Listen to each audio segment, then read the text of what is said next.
ఇది రుద్ర పాదాలు. ఇక్కడ మెట్లు కూడా కట్టి అప్పుడు ఇక్కడ విగ్రహాల ప్రతిష్టాపన చేయడం జరిగింది.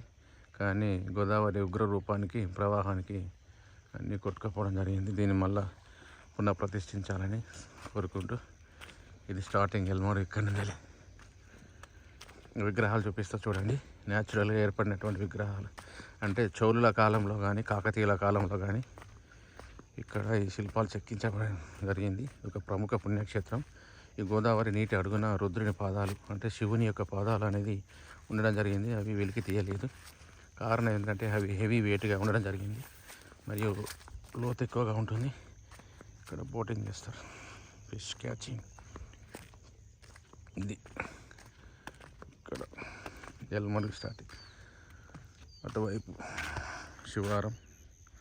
ఇక్కడి నుంచి మనం పాపికొండలాగా బోటింగ్ కనుక ప్రారంభించినట్లయితే టూరిజం శాఖకి కూడా రెవెన్యూ వస్తుంది, అలాగే గవర్నమెంట్కి ఆదాయం వస్తుంది, మా ఊరు డెవలప్ అవుతుంది. అంటే మా ఒక్కరి కోసమే కాదు, స్వార్థం కాదు.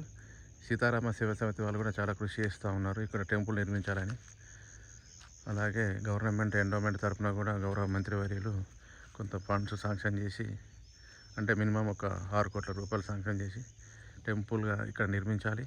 శివుంది, రుద్రుని పాదాలు.